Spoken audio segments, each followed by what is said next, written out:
Hello viewers, আশা রাখি সবাই ভালো আছেন। চলে আসলাম আজকে আমরা নতুন আরেকটি ভিডিও নিয়ে আলোচনা করতে। আজকে আমরা ভিডিওতে আলোচনা করার চেষ্টা করব যে পেপার অ্যান্ড প্রিন্টিং সেক্টরে কোন শেয়ারগুলো 5 স্টার মার্ক পেল এবং এ থেকে আপনারা বুঝতে পারবেন যে কোন শেয়ারে আসলে বেশ ভালো ব্যবসা করে যাচ্ছে এবং কারা বছরকা বছর লসের সম্মুখীন হচ্ছে। তো আশা রাখি আপনারা ধৈর্য সহকারে পুরো ভিডিওটি আমার সাথেই থাকার চেষ্টা করবেন এবং আমরা জানি যে শেয়ার বাজার ঝুঁকিপূর্ণ জায়গা, তাই জেনে বুঝে বিনিয়োগ করার চেষ্টা করুন এবং এখানে কোনো ধরনের বাই সেল নির্দেশনা দেওয়া হচ্ছে না। চলুন এবার আমরা মূল পর্বে শুরু করি। আমরা জানি যে পেপার অ্যান্ড প্রিন্টিং সেক্টরের মাত্র 6টি কোম্পানি রয়েছে, তাই আমরা একটু তাদের সম্বন্ধে বেশ বিস্তারিতভাবে আলোচনা করার চেষ্টা করব। প্রথমে আমরা যদি একটু দেখি তাহলে দেখবেন যে সোনালী পেপার অ্যান্ড বুড মিলস লিমিটেড, এই কোম্পানিটি বেশ পুরাতন এবং তাদের ইপিএস গ্রোথটা আমার কাছে মোটামুটি ভালোই লাগছে। যদি আমরা একটু দেখি যে 20-21 কিংবা 19 সাল, এইগুলোতে আমরা একটু প্রফিটগুলো কম দেখছি বিগত আপনার রিসেন্ট সময়ের তুলনায়। সেক্ষেত্রে আমার কাছে মনে হয়েছে যে এই কোম্পানিটি আপনার গ্রো করার চেষ্টা করছে। আর আমরা জানি যে কোভিডের সময় তাদের হচ্ছে যে ব্যবসাগুলো কিন্তু স্লো হয়ে পড়ে, কারণ পেপারের চাহিদা মার্কেটে কমতে থাকে তখন সেই মুহূর্তে, কারণ মেজরিটি পার্সেন্ট হচ্ছে যে হোম অফিসের দিকে চলে যায়। দ্যাটস ওয়াই হচ্ছে যে আপনার মেজরিটি আমরা ধরে নিচ্ছি যে 20-21 সালগুলোতে আপনার পেপারের চাহিদাটা মার্কেটে কম ছিল, দ্যাটস ওয়াই তারা প্রফিটগুলো কম করেছে। তো এই কোম্পানিটি আলটিমেটলি আপনার ডিভিডেন্ড যদি দেখি, খুব ভালো নাম্বার ডিভিডেন্ড দিয়ে যাচ্ছে এবং হচ্ছে যে তাদের হচ্ছে যে মেজরিটি শেয়ার হচ্ছে স্পন্সর ডিরেক্টর হাতে। তো এটা আমি একটা ভালো কোম্পানির পর্যায়ে রেখেছি এবং তাদের কিন্তু ভালো নাম্বার অফ রিজার্ভ ফান্ড রয়েছে। তো আমার কাছে মনে হয়েছে যে কোম্পানিটি বেশ ভালো পেপার সেক্টরের মধ্যে। Paper processing and packaging limited, এই কোম্পানিটির যদি আমি একটু বলি তাহলে দেখা যাবে যে তাদের ইপিএস এর আসলে আমার কাছে মনে হয়েছে যে খুব আহামরি একটা গ্রোথ নেই। যদি আমি 20-21 সাল বাদ দিয়ে চিন্তা করি তাহলে দেখেন যে তাদের কিন্তু 19 আর হচ্ছে 22-এ মোটামুটি সিমিলার পর্যায়ে এবং তাদের ডিভিডেন্ড আমার কাছে মনে হয়েছে যে মোটামুটি অ্যাভারেজ ধরে নেওয়া যায়।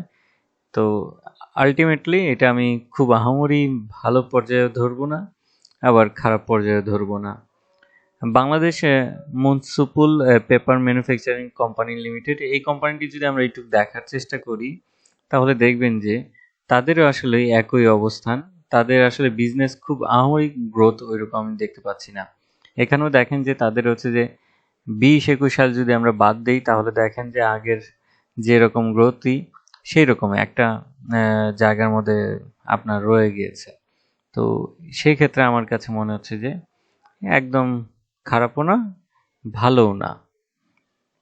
এখন দেখার চেষ্টা করবো যে Khulna printing and packaging limited, এই কোম্পানিটা আমার কাছে যেটা মনে হয়েছে যে তাদের আসলে কন্টিনিউ লসের সম্মুখীনের দিকে যাচ্ছে এবং বড় বড় লসের দিকে। দেখেন আমরা 2018 সাল থেকে যদি একটু দেখার চেষ্টা করি দেখবেন যে কন্টিনিউ তারা লসের দিকে এবং লসটা বাড়তেই আছে। যেখানে অন্যরা একটু ঘুরে দাঁড়ানোর চেষ্টা আছে, কিন্তু এই খুলনা প্রিন্টিং কন্টিনিউ প্রত্যেক বছর দিচ্ছে আপনার নেগেটিভে এবং তাদের রিজার্ভও কিন্তু প্রচুর নেগেটিভে চলে এসেছে। তো আমি বলবো যে শুধু দাম না, এর বাইরেও কোম্পানির অবস্থান দেখে অবশ্যই বিনিয়োগ করার চেষ্টা করবেন, যাতে আপনার পুঁজিটা যাতে লসের সম্মুখীন না হয়। Haqqani pulp paper printing limited, এই কোম্পানিটির আসলে কিছু প্রোডাক্ট আছে টিস্যু, মানে অনেক সময় অফিসে দেখি যে অনেকে ব্যবহার করে, কারণ বসুন্ধরার টিস্যু যেটা আমার কাছে মনে হচ্ছে অনেক এক্সপেন্সিভ, সেক্ষেত্রে অনেক জায়গায় হোটেলগুলোতে হাক্কানি পাম্পের আপনার টিস্যুগুলো দেখা যায় যেগুলো প্রাইস অনেক রিজনেবল থাকে।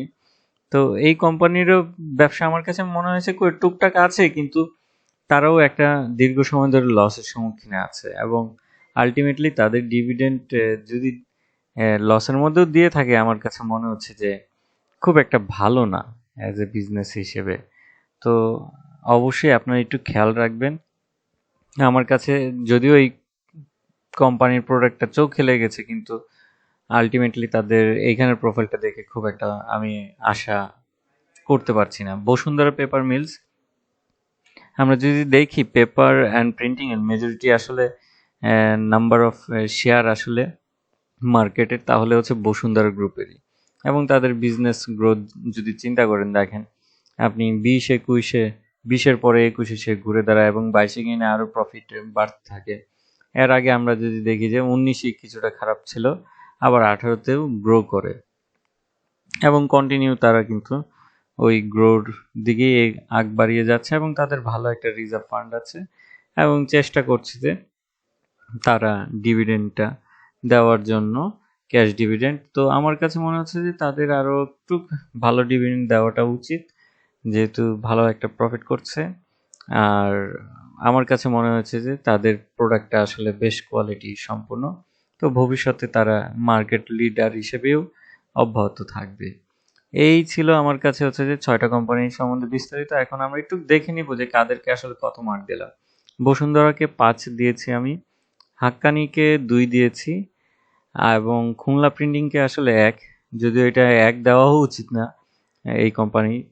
মুনুসপুল আপনার হচ্ছে যে তাদেরকে 3 দেওয়া, পেপার প্রসেসিংকেও 3 দেওয়া এবং সোনালী পেপার হচ্ছে কি 5 দেওয়া। তো আশা রাখি এ থেকে আপনারা বুঝতে পারেন যে আসলে কোন কোম্পানিগুলো আসলে ভালো অবস্থানে আছে আর কারা মোটামুটি অবস্থানে এবং কারা বাজে অবস্থানে আছে। এ থেকে আপনারা আপনার বিনিয়োগগুলোকে ভালো জায়গায় বিনিয়োগ করতে পারবেন। আজকে এই ছিল পেপার এবং প্রিন্টিং সেক্টরের সম্বন্ধে আলোচনা করা। আশা রাখি আপনারা কিছুটা হলেও উপকৃত হবেন। ভালো থাকবেন, সুস্থ থাকবেন এবং শেয়ার বাজারে জেনে বুঝে বিনিয়োগ করবেন। ধন্যবাদ।